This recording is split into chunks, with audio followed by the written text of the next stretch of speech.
Hello అండి, అందరికీ నమస్కారం. సండే హోయా మండే, రోజ్ కావో అండే అని అంటుంటారు కదా. రోజుకొక గుడ్డు తినండి, డాక్టర్ నుంచి దూరంగా ఉండండి. ఇలాంటివి చిన్నప్పటి నుంచి స్కూల్లో పిల్లలకి చెప్పి చెప్పి మనం కూడా చదువుకొని ఉన్నాం. కానీ ఇప్పుడు ఆ ఎగ్ తింటేనే క్యాన్సర్ వస్తుందని అంటున్నారు కదా. సో ఎగ్ తినడం వల్ల క్యాన్సర్ వస్తుందా? ఎగ్స్ తినడం ఆపేయాలా? మరి ఒకవేళ ఎగ్స్ తినడం ఆపేస్తే ప్రోటీన్ సోర్స్ మీద మాక్సిమం రోజుకి 6 గుడ్లు తినండి, 7 గుడ్లు తినండి అని మన జిమ్‌కెళ్ళిన వెంటనే చెప్తూ ఉంటారు కదా మనల్ని ట్రైన్ చేసేవాళ్ళు. మరప్పుడు ప్రోటీన్ కోసం దేన్ని ఎతుక్కోవాలి? అసలు ఎగ్స్ తినడం సేఫా? కాదా? దీని గురించి మాట్లాడదాం. మనతో ఉన్నారు డాక్టర్ రవికాంత్ గారు. హలో సార్, నమస్తే. నమస్తే సార్, అండి. ఇంతకీ మీరు ఎగ్గిటేరియనా కాదా? ఎగ్ ఫుల్ తింటాను. అవునా? ఇప్పుడు కూడా తింటున్నారా సార్? తింటాను. మరి ఎగ్స్ తింటే క్యాన్సర్ వస్తుందంటున్నారు. ఇప్పుడు బిగ్గర్ పర్స్పెక్టివ్ చూడరండి ఎవరు. అంటే బిగ్గర్ పర్స్పెక్టివ్ ఎగ్లో ఎక్కడో ఎవరో ఏదో వచ్చిందని చెప్తున్నారు. మనం తినే కూరగాయల్లో ఆకుకూరలో ఎంత పెస్టిసైడ్స్ ఎన్ని కాన్సన్ట్రేషన్లు ఉన్నాయి అన్ని మెషర్ చేస్తే మీరు అసలు ఫుడ్ తింటూ ఆపేసి ఏం చచ్చిపోతారు. తినాలి సార్ ఇంకా? అందుకే చెప్తున్నా కదా, కొన్ని మనది రెగ్యులేటరీ బాడీ ఈజ్ నాట్ అన్నీ ప్రాపర్గా చెక్ చేస్తే కనుక అన్నిట్లో చాలా కనపడతాయి. సో మనం అవన్నీ చెక్ చేయట్లేదు. సో ఇప్పుడు మీరు ఒక కూరగాయలు ఉన్నాయి, ఆకుకూరలు ఉన్నాయి, కడిగేసి చేస్తున్నాము, ఎంతవరకు దాని మీద ఉన్నాయి పోయినాయి, దాని లోపలికి ఎన్ని వెళ్ళి మనకు తెలియదు. There is no filter there. కానీ మనకి ఒక ఫిల్టర్ అనేది ఎగ్ అనేది కానీ మిల్క్ అనేది కానీ ఒక ఫిల్టర్ ద్వారా వస్తాయి. ఓకే. సో ఫర్ ఎగ్జాంపుల్ మనకి తల్లికి పాయిజన్ ఇచ్చినప్పటికీ కూడా 99% ఆఫ్ ద పాయిజన్ బిడ్డకి వెళ్ళవు. దెర్ ఈజ్ ఎ బ్యారియర్ అంటారు. అంటే మన కొన్ని టాక్సిన్స్ ఉంటాయి. మనం చాలా అంతేందుకు ప్రతి మందు ఈజ్ ఎ టాక్సిన్. ఇప్పుడు మనం తీసుకునే ప్రతి ట్యాబ్లెట్ టాక్సినే. కాబట్టే మన బాడీ దాన్ని టాక్సిన్ కింద ట్రీట్ చేస్తుంది, దాన్ని లివర్ మెటబలైజ్ చేస్తుంది, యూరిన్లో బయటికి పంపించేస్తుంది. దీన్ని జీనోబయోటిక్స్ అంటారు. యాక్చువల్లీ బయట నుంచి జీనో అంటే మన బాడీలోది కాని సబ్స్టెన్స్, మనం రోజు తినే ఫుడ్ లాంటిది కాదు, ఇది ఏదో కెమికల్, ఇది వచ్చింది, దీన్ని డిటాక్సిఫై చేయాలి, బయటికి పంపించేసేయాలి. ఇలా మన డిటాక్సిఫై అయ్యే వరకు మన బ్లడ్లో సర్క్యులేట్ అవుతూ ఉంటుంది. మన బ్రెయిన్ కణాలు చాలా సెన్సిటివ్ ఉంటాయి. దాని మీద ఇలాంటి టాక్సిన్ ఎఫెక్ట్ పడితే కూడా దాని పెర్ఫార్మెన్స్ తగ్గిపోతుంది. ఓకే. అందుకని దెర్ ఈజ్ ఎ బ్యారియర్ అంటారు. అంటే బ్లడ్ బ్రెయిన్ బ్యారియర్ అంటారు. ఓకే. చాలా వరకు మందులు ఈ బ్యారియర్ దాటి బ్రెయిన్లోకి వెళ్ళలేవు.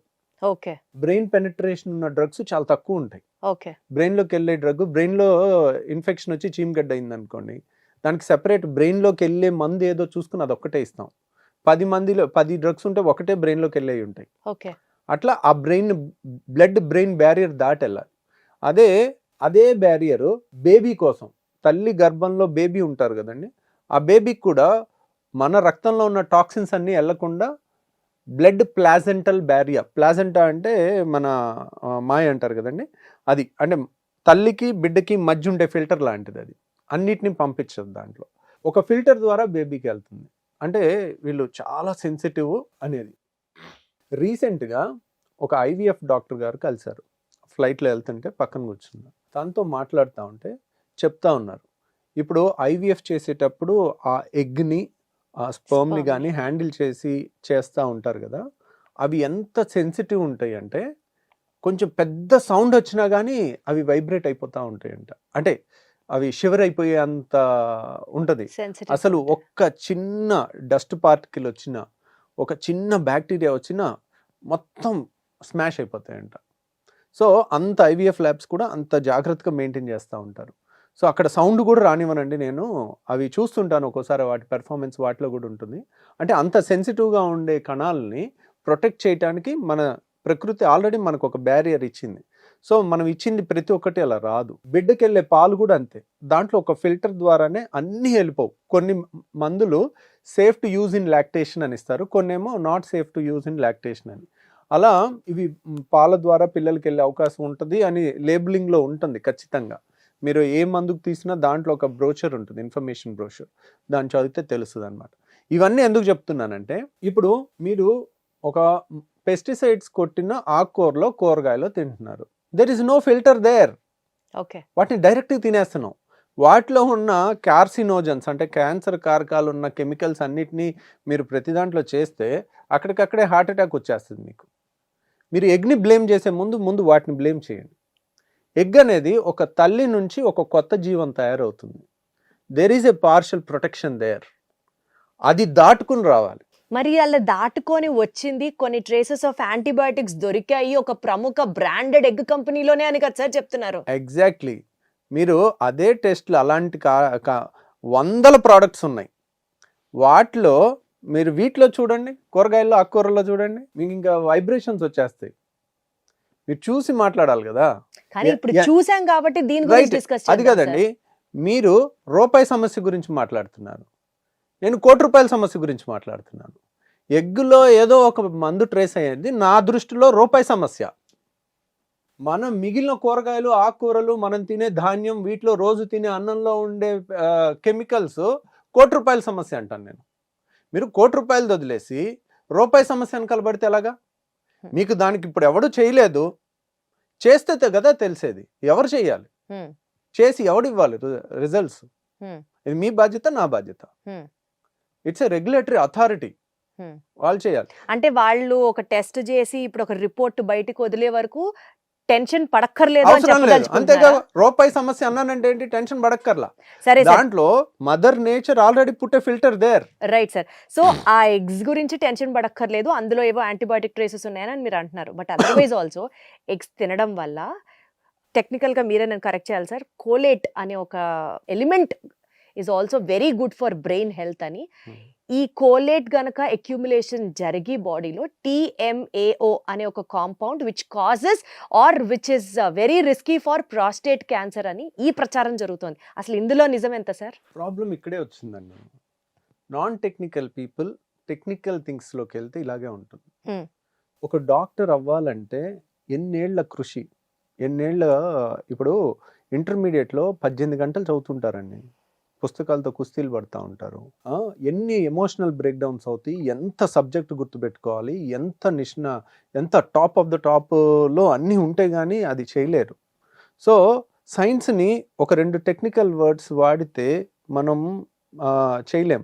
మీరు ఒక 30 ఏళ్ళు అలా చదివిన తర్వాత ఒక గట్ ఫీలింగ్స్ వచ్చేస్తాయి. దేనికి రూపాయి సమస్య, దేనికి ₹1,00,00,000 సమస్య, ఏది ₹10 సమస్య అనేది. సో ఆ ఇన్సైట్ టెక్నికల్ పీపుల్ కి నాన్ టెక్నికల్ పీపుల్ కి రాదు. ఖచ్చితంగా ఉంటుంది. రాదు ఎప్పటికీ రాదు. మీరు గూగుల్ చేసి చదివినా మీకు రాదు. You get scared. మీరు అవన్నీ చదివితే పిచ్చెక్కిపోద్ది. కాబట్టి అవన్నీ జనరల్ పబ్లిక్ చదవటానికి కాదు. ఒక రేర్ కోలినట్ అని కానీ రేర్ కెమికల్స్ కానీ పెడితే ఇంకా మీరు ఒకటే చూస్తున్నారు. అట్లాంటి వేలు వందలు లక్షలు ఉంటాయి అట్లాంటివి. అన్నీ చదువుతూ పోతే దేనికి రూపాయి సమస్య ఏది, ₹1,00,00,000 సమస్య ఏది అనేది ఒక 30 అసలు దీనికి సిగ్నిఫికెన్సే లేదంటారా? లేదండి. మీరు ఏది పడితే అది టెస్టులు చేస్తే, నేను అనేది అదే, మీరు ఒక నేచురల్ ఫిల్టర్ ఉంది. ఇప్పుడు what is the best food available on earth అంటే నో డౌట్ తల్లిపాలు నెంబర్ 1, నెంబర్ 2 ఎగ్. ఓకే, ఇంకా దాంట్లో డౌటే లేదు. ఓకే. అండ్ ఇది నా మాట కాదు, నేను ఎక్కడ పుస్తకాల్లో చదివింది కాదు, ఇది బై నేచర్ని చదివి చెప్పింది. చివరికి ఒక లెవెల్ దాటి 30-40 ఏళ్ళు పుస్తకాలన్నీ చదివిన తర్వాత చివరికి ఇదంతా బుల్షిట్, నేచరే కరెక్ట్ అనే ఫీలింగ్ కూడా మీరు చెప్పే థియరీ గేదె పాలకి కూడా అప్లై అవుతుందిగా? అవుతుంది.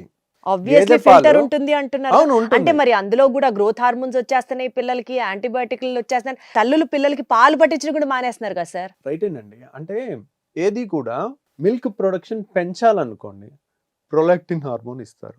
ప్రొలాక్టిన్ హార్మోన్, ఇప్పుడు ఈస్ట్రోజన్ హార్మోన్ నాకు ఇచ్చారు అనుకోండి, మగవాళ్ళకి ఎవరికి ఇచ్చినా బ్రెస్ట్ డెవలప్మెంట్ వచ్చేస్తుంది. వాళ్ళకి ప్రొలాక్టిన్ ఇస్తే మిల్క్ కూడా వచ్చేస్తుంది. వాళ్ళు ప్రెగ్నెంట్ అయ్యి ఉండాల్సిన పని లేదు. మీరు చూసారు కదా, 70 ఏళ్ల ముసలావిడ్ని మీరు ప్రెగ్నెంట్ చేయగలిగారు, డెలివరీ చేయగలిగారు. So it's all in the hormones. ఒక హార్మోన్ ఇవ్వటం వల్ల దాని ఎఫెక్టే వస్తుంది. మీరు మిల్క్ ప్రొడక్షన్ ఎక్కువ అయ్యే హార్మోన్ ఇచ్చారు, మిల్క్ ఎక్కువ అవుతుంది, అది టాక్సిన్ కాదు. గ్రోత్ హార్మోన్స్ కూడా ఇస్తున్నారు కదా? గ్రోత్ హార్మోన్స్ ఇస్తున్నారు. ఇది కాంపౌండింగ్ ఫ్యాక్టర్స్ అంటారు. ఇప్పుడు ఏంటంటే ఇది ఎలా ఉంటుందంటే, నేను ఇప్పుడు తొడగొడితే వర్షం పడింది అనుకోండి, తొడగొట్టినందువల్ల వర్షం పడదు. సో ఇక్కడ నేను చూశానండి, తొడగొట్టిందే వెంటనే వర్షం పడింది అంటే అలా 1000 సార్లు 100 సార్లు జరిగితే దెన్ వి షుడ్.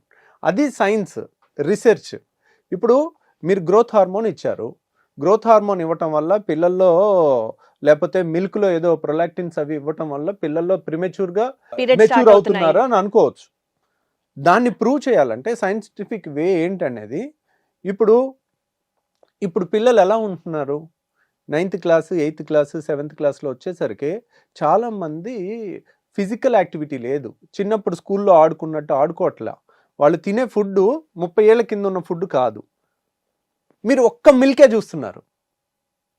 ఆ చేంజెస్లో నా చిన్నప్పుడు నేను స్కూల్కి వెళ్ళినప్పుడు తిన్న ఫుడ్, ఇప్పుడు మా పిల్లలు తింటున్న ఫుడ్, జనరల్ పబ్లిక్ తింటున్న ఫుడ్లో వేల రకాల చేంజెస్ వచ్చినాయి. ఓకే మీరు ఒక్కదాన్నే పట్టుకుని ఇదే కారణం అని ఎలా చెప్పగలుగుతారు? సార్, మీరు చెప్పిన దాని ప్రకారమే ఒక 10 ఏళ్ల తర్వాత దీని మీద రీసెర్చ్ చేసి అప్పుడు ఇదే కారణం అని గనక చెప్పారనుకోండి సార్, ఇన్నాళ్ళు భయపడి ఆపిన వాళ్ళందరూ మంచిగా ఉన్నట్టే కదా సార్ లెక్క. లేదా మీ మాట ప్రకారం ఇప్పుడు పాలు తాగుతూ వెళ్ళారనుకోండి, ఓ 20 ఏళ్ల తర్వాత ఆ టెస్ట్ నిజమే కరెక్టే, ఇందులో వచ్చినవన్నీ పిల్లలకి వెళ్తున్నాయి అని అనుకున్నారనుకోండి, అప్పుడు వీళ్ళు పాడు చేసుకున్నట్టేగా హెల్త్. అలా అంటే ఇంక అన్నీ ఆపేయాలి. తింటాం, కూరగాయలు ఆపేయాలి, ఆకుకూరలు ఆపేయాలి. మీరు నేననేది వాటిలో ఇంకా ఎక్కువ జరుగుతుంది అంటున్నాను నేను. మీరు first if you come to milk and egg, I defend it very vehemently. ఇంకా దాంట్లో డౌటే లేదు. వాటి జోలికి వెళ్ళి వాటిని గనక మీడియాలో కలుషితం చేయొద్దు. They are the purest form of food available till date. వాటికన్నా మిగిలిన అన్ని 100 రెట్లు dangerous, irrespective of the test. కావాలంటే మీరు దీని జోలికి వెళ్తే నేను అది అంటాను.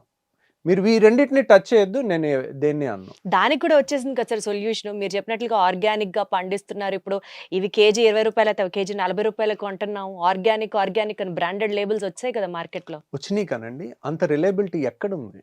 ఇప్పుడు Reliability లేదు, ఆర్గానిక్ అని 100% correct. ఇప్పుడు ఇండియాలో ప్రతిదీ పచ్చి మోసం లాగా అయిపోయింది. ఇప్పుడు వాడు ఆర్గానిక్ గా పండించాడా లేదా ఎవరు చూస్తున్నారు? మీరు చూస్తున్నారా? నేను అంతే, చూస్తున్నాను. అది కరెక్ట్. మామూలుది ఎక్కడదో పక్కకి వెళ్ళి మామూలుది కొనుక్కొచ్చేసి ఇక్కడ ఆర్గానిక్ అని లేబుల్ వేసి అమ్మేస్తే ఏం చేస్తాం?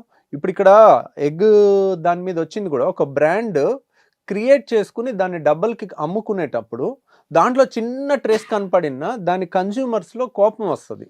మేము నిన్ను నమ్మి ఇంత చేసాము, నువ్వు నేషనల్ స్టాండర్డ్ ప్రకారమే పెట్టారు. దాంట్లో ఆ నైట్రోఫ్యూరన్ అనే కెమికల్ 0.7 ఉంది. మన ఇండియన్ స్టాండర్డ్ ప్రకారం 1 లోపల ఉండాలి. ఇండియన్ స్టాండర్డ్ ప్రకారం 1 లోపల ఉంది అది. కానీ వాళ్ళు ఏమంటున్నారు? అమెరికా స్టాండర్డ్స్ తీసుకుంటున్నారు. వేరే దేశం స్టాండర్డ్స్ తీసుకుని అక్కడ 0.4 ఉండాలని ఉన్నారు, ఇక్కడ 0.7 ఉంది. ఓకే, అసలు ఏంటి సార్ ఆ డ్రగ్ వల్ల ఏం జరుగుతుంది ఆ డ్రగ్ వస్తే? సో యూజువల్గానండి మనం భయపెట్టడానికి జనాల్ని ఏమీ రావక్కర్లా. ఇది ఎక్కడో క్యాన్సర్ కారకం అని ఉంది, దీనివల్ల క్యాన్సర్ వచ్చేస్తుంది అని చెప్తే చాలు భయపెట్టడానికి. అంతేగాని అది ప్రూవ్ చేయలేమండి. నేను చెప్తున్నా కదా, వండర్ఫుల్ డ్రగ్స్ని చంపేశారు. వండర్ఫుల్ డ్రగ్స్ని ఇలాగే చంపేశారు మల్టీనేషనల్ కంపెనీస్. ఎందుకు? ఇప్పుడు కొత్త డ్రగ్స్ వచ్చినాయి, వాటిలో కన్సెషన్ ఉండదు, ప్రైస్ కంట్రోల్లో ఉండవు. పాత డ్రగ్స్ ప్రైస్ కంట్రోల్లో ఉంటాయి. ప్రైస్ కంట్రోల్ అంటే మీరు 100 రూపాయలు దాటి దీన్ని అమ్మటానికి లేదని రూల్ ఉంటుంది. కొత్తగా వచ్చిన డ్రగ్స్కి అది ఉండదు, వర్తించదు. వాటికి పేటెంట్స్ ఉంటాయి, అన్నిటికీ చాలా హై ఎక్స్పెన్సెస్ కాస్ట్ ఉంటుంది ఫస్ట్ 5 ఏళ్ళు 10 ఏళ్ళు. సో ఇవి వెళ్ళాలంటే పాతది బాగా పనిచేసే మందుల్ని కూడా చాలా వాటిని చంపేశారు. ఇది ఉంటే ఇది ఎవరు కొనరు అని. సో ఇదంతా మార్కెట్ డ్రామా అంటారు. అంతేనండి. సరే, ఇప్పుడు మీరు చెప్పినట్లుగానే ఆకుకూరలు అంటే మనం ఒక ప్రాబ్లం గురించి మాట్లాడుతుంటే ఇప్పుడు ఇంకొక ప్రాబ్లమ్ ని తీసుకొచ్చారు మీరు. Human psychology and corporate greed రెండు సేమ్ అండి. ఎక్కడికి వెళ్ళినా ఒక కంపెనీ కానీ ఒకటి కానీ ఒక గ్రీడ్ అనే దానికి ఇది ఎగ్గా, ఇది పాలా, ఇది కూరగాయల, ఇది ఆకుకూరలా, ఇది ధాన్యమా అనేది ఉండదు. ఎక్కడైనా నాకు ఎక్కువ లాభం, అంతే. ఇంకా that's all. That's a business principle. Sir, ఇప్పుడు ఎగ్ని ఎగ్గుగా తీసుకుంటే గుడ్డు 4 రూపాయలు ఉందనుకుందాం సార్. వాటిట్లో కూడా ఆర్గానిక్ ఎగ్స్ అని, వైటమిన్ డి, ఈ, కే, B12 అన్ని ఇంజెక్ట్ చేసిన ఎగ్స్ అని ఇట్లా బోల్డ్ వస్తున్నాయి కదా మార్కెట్లో. సో ప్లెయిన్ ఎగ్ తీసుకోవడం బెటరా, ఈ మినరల్స్ అన్ని ఇన్ఫ్యూజ్ చేసిన ఎగ్ ఖరీదు ఎక్కువ పెట్టి తీసుకోవడం బెటరా సార్? అవన్నీ న్యాచురల్ ఫార్మ్ ఆఫ్ మినరల్స్ ఏనా, ఆర్ కెమికల్ రూపంలో వచ్చినటువంటిది మనం బాడీలో తీసుకున్నట్లు అవుతుందా? అదంతా బోగస్ అండి. అవేం ఉండవా అసలు? అసలు అలా ఉండదు. ఎగ్కి మనం ఏమి ఇన్ఫ్యూజ్ చేయలేమా? చేయకూడదు, చేయలేము కూడా. మీరు ఒక తల్లికి ఎక్కువ డోస్ ఇస్తే బిడ్డకి ఎక్కువ వెళ్ళిపోద్ది అనుకోవటం మూర్ఖత్వం. అది ఎగ్కే ఇస్తే అసలు ఎగ్కి ఇవ్వలేము కదా, మనకి షెల్ ఉంటుంది కదండి. అసలు ఎగ్కి ఇస్తే లేనిపోని ఇన్ఫెక్షన్స్ అంటగట్టిన వాళ్ళం అవుతాం. ఎగ్కి షెల్ ఉంటుంది, దాన్ని బ్రేక్ చేయకుండా ఇవ్వలేము. ఎగ్ షెల్ బ్రేక్ చేస్తే లోపల వెంటనే లోపలికి. కుళ్ళిపోద్ది. అవును. ఏది బ్యాక్టీరియాకి దారి ఇచ్చినట్టు. ఇప్పుడు ఒక నేచర్ చూడండి ఎంత పర్ఫెక్ట్గా తయారు చేసిందో. ఒక షెల్తో సహా అది అలా ఒక నెల రోజులైనా ఉండి లోపలిది పాడవకుండా ఉంది. ఆ షెల్లోంచి ఒక చిన్న ఇంజెక్షన్ ఇవ్వండి, ఏదన్నా మందు కానీ ఏదన్నా ఇవ్వండి, అక్కడ నుంచి వెళ్ళే బ్యాక్టీరియాతో వెంటనే చచ్చిపోద్ది. అంటే సార్ 20 రూపాయలు పెట్టి గుడ్డు తినడం వేస్ట్, 4 రూపాయలు పెట్టి తిన్నా అదే పోషక విలువలు ఉంటాయంటారా మీరు? నేను అలా అంటలేదు.